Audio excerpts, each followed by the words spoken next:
నమస్తే, welcome to BC news. నా పేరు మానస. ముందుగా ముఖ్యాంశాలు. ఎల్నినో పరిస్థితిపై మంత్రి నిమ్మలతో ఉప ముఖ్యమంత్రి పవన్ కళ్యాణ్ సమావేశం. రాష్ట్రంలో నెలకొన్న సాగునీటి సంక్షేమం, ప్రత్యామ్నాయ మార్గాలపై చర్చ.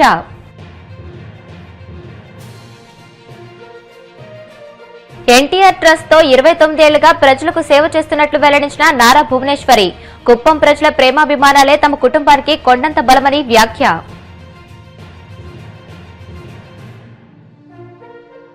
ప్రభుత్వ ఉద్యోగులపై టీడీపీ నాయకుల దాడులు హేయం. వైసీపీ ఎంప్లాయీస్ అండ్ పెన్షనర్స్ విభాగం రాష్ట్ర అధ్యక్షుడు నలుమూరి చంద్రశేఖర్ రెడ్డి ధ్వజం.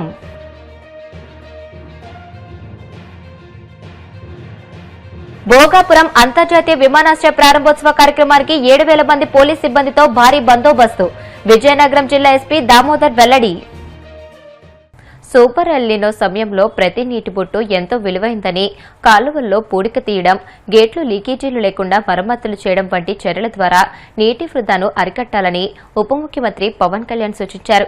సూపర్ ఎల్నినో కారణంగా రాష్ట్రంలో నెలకొన్న పరిస్థితులపై జలవనరుల శాఖ మంత్రి నిమ్మల రామానాయుడు మంగళగిరిలోని క్యాంపు కార్యాలయంలో ఉప ముఖ్యమంత్రి పవన్ కళ్యాణ్తో సమావేశమై చర్చించారు. రాష్ట్రంలో నెలకొన్న సాగునీటి సంక్షోభంపై రైతుల్లో అవగాహన కల్పించాలని, ప్రత్యామ్నాయ మార్గాలపై దృష్టి సారించాలని పవన్ కళ్యాణ్ సూచించారు. పిఠాపురం, పెద్దాపురం, జగ్గంపేట తదితర నియోజకవర్గాల రైతుల కోసం ఏలేరు ప్రాజెక్టు నుంచి 1000 క్యూసెక్ల నీటిని విడుదల చేయించినందుకు మంత్రికి పవన్ కృతజ్ఞతలు తెలియజేశారు.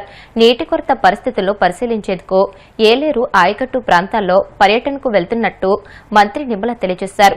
సాగునీటి ఎడతట్టిపై రైతులు తీవ్ర ఆందోళనలో ఉన్నారని, వారికి అవగాహన కల్పించాల్సిన బాధ్యతను అధికారులతో పాటు ప్రజాప్రతినిధులు కూడా తీసుకుంటే ఫలితం ఉంటుందని అన్నారు. ఆపదలో ఉన్న వారికి అండగా నిలిచి సాయం చేయడంలోనే నిజమైన సంతృప్తి లభిస్తుందని NTR memorial trust managing trustee Nara Bhuvaneswari అన్నారు. ఎన్టీఆర్ ట్రస్ట్ లో 29 ఏళ్లుగా తన ప్రయాణం ప్రజాసేవకే అంకితమైందని ఆమె తెలియజేశారు. కుప్పం ప్రజలు తమ కుటుంబంపై చూపిస్తున్న ప్రేమాభిమానాలే తమకు కొండంత బలమని చెప్పారు. కుప్పం నియోజకవర్గంలో 4 రోజుల పర్యటనలో భాగంగా ఆమె పలు కార్యక్రమాల్లో పాల్గొన్నారు. ఈ సందర్భంగా ఎన్టీఆర్ ట్రస్ట్ ఆధ్వర్యంలో మహిళలకు కుట్టు మిషన్లు, చిరు వ్యాపారులకు తోపుడు బండ్లు, వినికిడి సమస్య ఉన్న పలువురికి వినికిడి యంత్రాంగాలు అందజేశారు. ఇవాళ ఇక్కడ మిమ్మల్ని అందరినీ చూడటం నాకు చాలా సంతోషంగా ఉంది. కుప్పం ప్రజలు మాపై చూపిన ప్రేమ, అభిమానం, నమ్మకం ఇవే మాకు అసలైన బలం. అట్లానే ఇప్పుడే కుమార్ గారు చెప్పినట్లు ఎన్టీఆర్ మెమోరియల్ ట్రస్ట్ ఏ నమ్మకంతో చంద్రబాబు నాయుడు గారు ఇది నిర్మించారో, తర్వాత నన్ను మేనేజింగ్ ట్రస్టీగా ఆయన ఎన్నుకున్నప్పుడు అప్పటి నుంచి ఇప్పుడు వరకు ఈ 29 ఏళ్ల ప్రయాణంలో మేము ఏమి చేయగలమో అవి ప్రజలకే చేశాము. అది కూడా ఏది అవసరం అది మేము ముందుకి తీసుకెళ్ళాము. కుమార్ గారు, మా CEO గారు అన్నట్టు ఇక్కడి కుప్పంకి వచ్చినప్పుడు ఇక్కడే పుట్టుకొచ్చింది ఆ ఐడియా.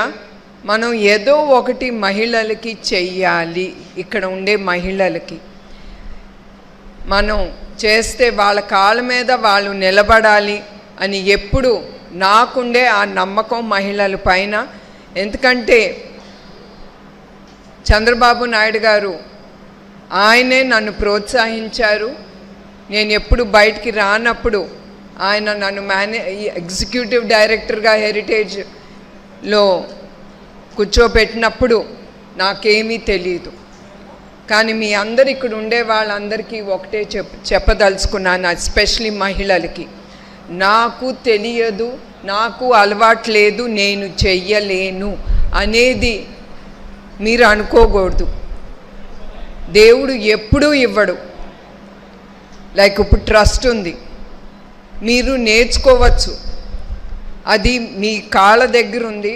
మా ఎన్టీఆర్ ట్రస్ట్, ఆ ట్రస్టు దేవుడు పంపించారు మన కోసం. మనం ఆ ఆపర్చునిటీ తీసుకుని, ఆ అవకాశం తీసుకుని మన జీవితంలో మనం ముందుకెళ్ళాలని మీరు అనుకుని, ఎస్పెషలీ మహిళలు మీరు అనుకుని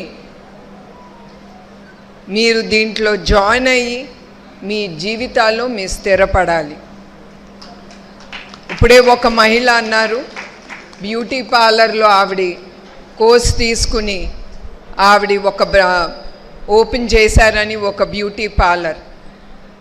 అదే కాదు, ఆవిడ అక్కడే కాదు, అది స్థిరపడిన తర్వాత ఇంకొకటి కూడా ఎక్కడ అవసరమో అక్కడ ఆవిడ చూసుకుని ముందుకెళ్ళాలి.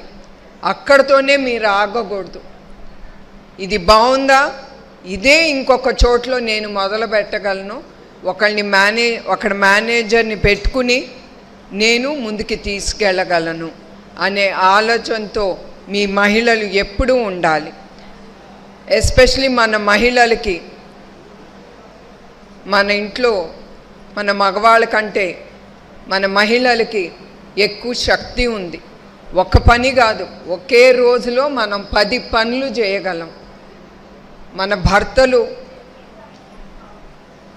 వాళ్ళని మనం సంతోషంగా ఆఫీస్కి పంపిస్తాం, వాళ్ళు ఆఫీస్లో పని చేసి తిరిగి వాళ్ళ ఇంటికి వస్తారు, వాళ్ళు సంతోషంగా భోంచేసి వాళ్ళు సంతోషంగా పడుకుంటారు. అది ఎందుకు? మన స్త్రీ వలన. మనం పిల్లల్ని, వంటకాల్ని మన భర్తకి ఏది అవసరం అది చేసి అది మనం ఒక బాక్స్లో పెట్టి భోజనం అవన్నీ అతని చేతికి మనం ఇస్తాం.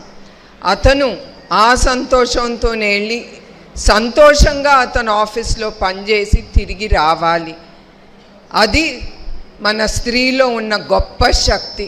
మనం 10 పనులు ఒకేసారి చేయగలం. అదే మన ఇంట్లో ఉండే మగవాళ్ళు చేయగలరా? చెప్పండి మీరు. భోగాపురం అంతర్జాతీయ విమానాశ్రయ ప్రారంభోత్సవ కార్యక్రమం పండుగ వాతావరణంలో అత్యంత ప్రశాంతంగా జరిగేలా దాదాపు 7,000 మంది పోలీస్ సిబ్బందితో భారీ బందోబస్తు ఏర్పాటు చేస్తున్నట్లు విజయనగరం జిల్లా ఎస్పీ ఏఆర్ దామోదర్ తెలియజేశారు. విమానాశ్రయ ప్రాంతాన్ని ప్రధానంగా 13 విభాగాలుగా విభజించామని, వాటిని 89 సెక్టార్లుగా చేసి ప్రతి సెక్టార్కు 80 నుంచి 100 మంది సిబ్బందిని కేటాయించామని అన్నారు. ఈ బందోబస్తు విధుల కోసం రాష్ట్రంలోని పలు జిల్లాల నుంచి బలగాలను రప్పించగా వారిలో 30 మంది ఐపీఎస్ అధికారులతో పాటు DG, ADG, IG, DIG, SP, ASP, DSP స్థాయి అధికారులు ఉన్నారని అన్నారు. సభా ప్రాంగణం, ఎయిర్పోర్ట్ జోన్, రోడ్ బందోబస్తు, పార్కింగ్ ప్రాంతాల్లో ప్రత్యేకంగా బృందాలు పర్యవేక్షిస్తున్నాయని, ఔటర్ పెరిఫెరల్ ప్రాంతాల్లో గ్రే హౌండ్స్, ఆక్టోపస్ దళాలు, మెటల్ డిటెక్టర్లతో కూడిన క్రైమ్స్ టీమ్స్ వారం రోజుల నుంచే తనిఖీలు చేపట్టాయని జిల్లా ఎస్పీ తెలియజేశారు.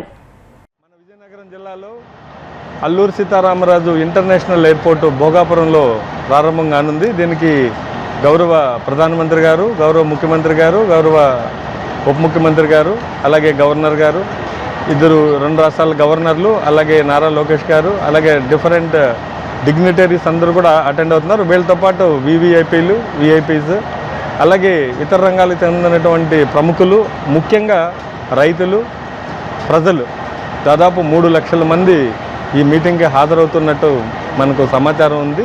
ఈ సమాచారం బేస్ చేసుకొని మనం దాదాపు ఈ పోలీసు బందోబస్తు అందరూ కూడా, ప్రజలందరూ కూడా ఈ యొక్క పండుగ వాతావరణాన్ని చక్కగా ఎంజాయ్ చేయాలి, ప్రారంభోత్సవాన్ని చూడాలనే ఉద్దేశంతో దాదాపు 7,000 మంది పోలీసు సిబ్బందిని ఇక్కడికి మనం ప్రతి జిల్లా నుంచి, ఆంధ్ర రాష్ట్రంలో ఉన్నటువంటి ప్రతి జిల్లా నుంచి పోలీస్ ఫోర్స్ని మనం ఇక్కడ డ్రా చేయడం జరిగింది. 7,000 మంది. దీంట్లో దాదాపు 30 మంది ఐపీఎస్ ఆఫీసర్స్ వచ్చారు, అలాగే డిఫరెంట్ ర్యాంక్స్, డీజీ సారు, అలాగే ఏడీజీ సార్లు, అలాగే ఐజీస్, అలాగే డిఐజీస్, ఎస్పీస్, ఆల్ ర్యాంక్స్ ఐపీఎస్లో వచ్చారు. అలాగే అడిషనల్ ఎస్పీస్, డిఎస్పీస్, వీళ్ళు 100లో వీళ్ళని డిప్లాయ్ చేశాం. టోటల్గా 7,000 మెంబర్స్. దీన్ని సెక్టార్ వైజ్ మేము డివైడ్ చేయడం జరిగింది. మీటింగ్ పాయింట్ ఒకటి, ఎయిర్పోర్ట్ ఇనాగరేషన్ ఒకటి, రూట్ బందోబస్తులు, పార్కింగ్ ఏరియాస్, డిఫరెంట్ సెక్టార్లుగా డివైడ్ చేసి, ఫుడ్ సెక్టారు, ఇలాగా 8-9 సెక్టార్లు డివైడ్ చేసి ఒక్కొక్క సెక్టార్కి దాదాపు 800-900 మందిని ఇవ్వడం జరిగింది. సో అలాగే ఔటర్ పెరిఫెరల్ అంతా కూడా గ్రే హౌండ్స్, ఆక్టోపస్ దళాలతో కూడా దాదాపు వారం రోజుల నుంచి కూడా మనం ఈ యొక్క సెక్యూరిటీ చెక్ చేయడం జరుగుతుంది. ప్రజలందరూ కూడా ప్రశాంతంగా వచ్చిపోయే విధంగా దీనికి లోపల రెస్ట్రిక్టెడ్ ఏరియా, ఎయిర్పోర్ట్ జోన్ అంతా కూడా రెస్ట్రిక్టెడ్ ఏరియా కాబట్టి ఉన్నటువంటి రూట్ని ఉపయోగించుకొని ఈ 3 లక్షల మందిని మనం దాదాపు బస్సులు 5,000 బస్సులు వస్తున్నాయి. అలాగే ఇవి కాకుండా వివిఐపీలు, విఐపీస్, ఇతర ప్రముఖులు, పబ్లిక్ నార్మల్ పబ్లిక్ వెహికల్స్ కార్లు అన్నీ కూడా దాదాపు 2 వీలర్లు కలిపి 6,000 నుంచి 7,000 వచ్చే అవకాశం ఉంది. సో దీనికి తగ్గట్టుగా మనం బందోబస్తు ఏర్పాటు చేయడం జరిగింది. ప్రతి ఒక్కరు కూడా మేము ఇచ్చినటువంటి సూచనలు సలహాలను పాటించి అన్ని దగ్గరలో కూడా బై హైవేలో దీని మెయిన్ అంతా కూడా హైవే నుంచే లోపలికి రావాలి. ఇది 2 ప్లేసుల నుంచి దీనికి వస్తారు జనాలు. ఒకటి వైజాగ్ జిల్లా, అలాగే అనకాపల్లి జిల్లా, పార్వతీపురం, ఏఎస్ఆర్ జిల్లా, కొన్ని పార్ట్స్ విజయనగరం జిల్లాలో ఉన్నటువంటి కొన్ని కాన్స్టిట్యున్సీలు వీళ్ళందరూ కూడా వైజాగ్ NH-16 పైన ఆనందపురం జంక్షన్ మీదుగా రాజపలోవ జంక్షన్కి వచ్చి విజయనగరం పబ్లిక్ టువర్డ్స్ శ్రీకాకుళం వెళ్ళేటప్పుడు ఒక 5 కిలోమీటర్లు వెళ్ళిన తర్వాత మనకు ఎయిర్పోర్ట్ రైట్ సైడ్ వస్తుంది. హైవేకి వైజాగ్ నుంచి శ్రీకాకుళం వెళ్ళేటప్పుడు రైట్ సైడ్ వస్తుంది కనుక మనకు లెఫ్ట్ సైడ్ కొత్తగా బ్రిడ్జ్ వేశారు. ఈ రాజపలోవ జంక్షన్ నుంచి అంటే విజయనగరం లిమిట్స్ నుంచి 5.5 కిలోమీటర్లో మనకు ఈ యొక్క ట్రంపెట్ అనే కొత్త ఫ్లైఓవర్ స్టార్ట్ అవుతుంది. అక్కడ లెఫ్ట్ తీసుకొని హైవేని క్రాస్ చేసుకొని ఆ రైట్ సైడ్ దిగుతాయి బస్సులన్నీ కూడా. దీంట్లో దాదాపు 3,000 బస్సులకి ప్రయాణం ఏర్పాటు ఆ రూటు మనం ఇవ్వడం జరిగింది. అలాగే పైన శ్రీకాకుళం నుంచి NH-16లో అలాగే రాజాం, చీపురుపల్లి, నెల్లిమర్ల, అలాగే విజయనగరంలో కొంత ప్రాంతం ఇలాంటి ఒరిస్సా నుంచి వచ్చే వాళ్ళందరూ కూడా పైనుంచి నేషనల్ 16 నుంచి పైన శ్రీకాకుళం వైపు నుంచి వాళ్ళు ముంజేరు అనేసి ఒక క్రాస్ ఉంది, అక్కడ లెఫ్ట్ తీసుకుంటారు. శ్రీకాకుళం నుంచి వచ్చేటప్పుడు ఎయిర్పోర్ట్ లెఫ్ట్ సైడ్ వస్తుంది కాబట్టి వాళ్ళు ముంజేరు జంక్షన్ అనేసి భోగాపురం ఊర్లో ఉంటుంది, అక్కడ సర్వీస్ రోడ్లో నుంచి వస్తారు. అక్కడ కొంతమందికి డైవర్ట్ చేసాం. ఇంకొంచెం ముందరకు వస్తే ఒక 300-400 మీటర్ ముందుకు వస్తే కంచేరు రావివలస జంక్షన్ అని ఉంటుంది. అక్కడ కూడా కొన్ని వెహికల్స్ వీళ్ళందరూ కూడా శ్రీకాకుళం నుంచి వచ్చే వాళ్ళంతా కూడా దాదాపు 2,000 బస్సులు. ప్రకాశం జిల్లా అద్దంకి టౌన్ పరిసర ప్రాంతంలో ప్రమాదకర పరిస్థితుల్లో ఉన్న కూడళ్ల వద్ద డ్రోన్ ద్వారా సర్వేలు నిర్వహించి అవసరమైన రక్షణ చర్యలు తీసుకోవడం జరుగుతుందని జిల్లా కలెక్టర్ పి రాజబాబు పేర్కొన్నారు. అద్దంకి డివిజన్లో bungalow road, Bhavani centre, Dwarakanagar, Singarakonda junction, Kubbalapadu, Elchuru, Santhamaguluru వద్ద ప్రమాదకర పరిస్థితి ఉన్న కూడళ్లను జిల్లా ఎస్పీ హర్షవర్ధన్ రాజుతో కలిసి ఆయన పరిశీలించారు. ఈ సందర్భంగా కలెక్టర్ మాట్లాడుతూ రద్దీ ఎక్కువ ఉన్న ప్రాంతంలో డ్రోన్ ద్వారా సర్వే నిర్వహించి అవసరమైన రక్షణ చర్యలు తీసుకుంటామని అన్నారు. రోడ్లకు ఇరువైపులా ఉన్న ఫుట్పాత్లను ఆక్రమించకుండా చర్యలు తీసుకుంటామని తెలియజేశారు.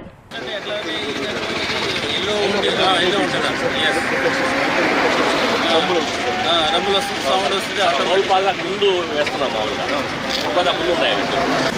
సో అవి చేయించండి. అది చేస్తే మనకు అల్టిమేట్గా ఏంటంటే అవతలోడికి కాలు బ్రేక్లు పడితే చాలు ఆటోమేటిక్గా ఇది వచ్చినప్పుడు కనీసం జరగకుండా కూర్చోండి. లేకపోతే వాడు స్ట్రైట్ ఆన్ రైట్ ఆఫ్ అయితే వెళ్ళిపోతాం. ఇంకోటమ్మా ఇంకోటి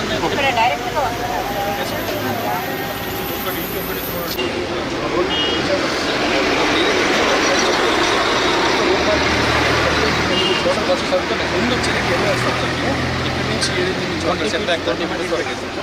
బ్యాక్ సైడ్ అంతా కూడా వైటింగ్ బ్యాక్ ఇక్కడ వచ్చేసి ఎలా వస్తుంది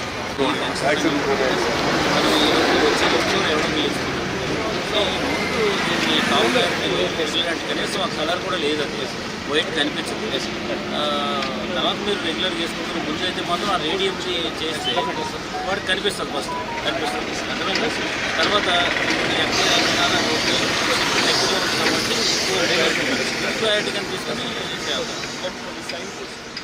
ఇప్పుడు కాసేపు ప్రకటనలు.